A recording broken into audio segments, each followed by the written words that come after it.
what's been going on while I've been gone? Former President Barack Obama steps back into the spotlight, outlining one of his highest priorities for his post-presidency, working with young people. Good afternoon. I'm Rob Johnson. Erica will join us in a few minutes. CBS 2's Derek Blakely was at the University of Chicago today when the former president sat down with a small group of young leaders. Hey, how's it going?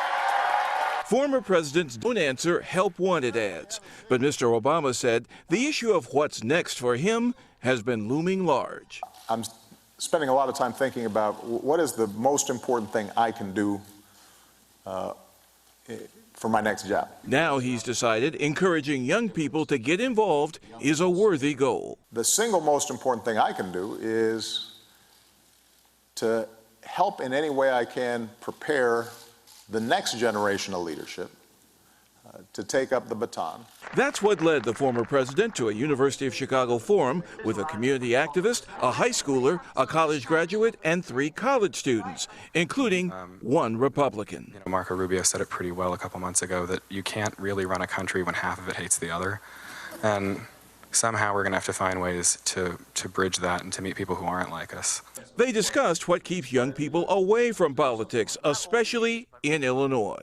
There's a monopoly of power, money, ideas that only come from few families or sometimes a few zip codes. We find it easier to hide behind Facebook screens, behind Twitter, between Instagram posts, but really being able to have those in-person conversations and to listen to the other side is the only way at the end of the day we're ever going to get anything done. And at the end of the nearly 90-minute session, Mr. Obama retained his signature posture, hope. There's a reason why I'm always optimistic, and that is because of young people like this.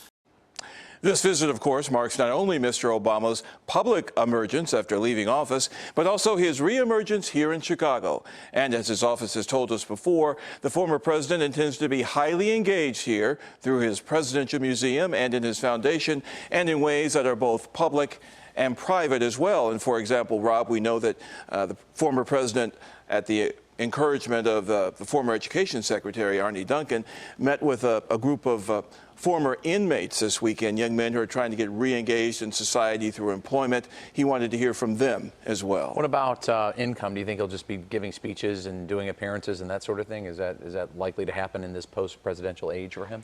Well, he has a number of appearances scheduled, not necessarily income-producing appearances. He's going overseas for a while. He has some honors to accept there. He certainly looked, very relaxed. We know that he's been to the South Seas and sailing with Richard Branson and also in Hawaii. So it looks like he's adapting to his new role fairly smoothly. And of course, he's very good at doing what he did today, these impromptu, semi-structured conversations.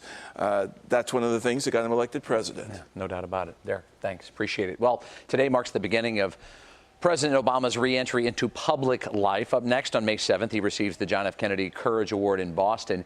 Then he's off to Milan, Italy, making the keynote speech at the Global Innovation Food Summit. Meeting him there will be his friend Sam Kass and the former White House chef. And later next month, Obama meets German Chancellor Angela Merkel in Berlin.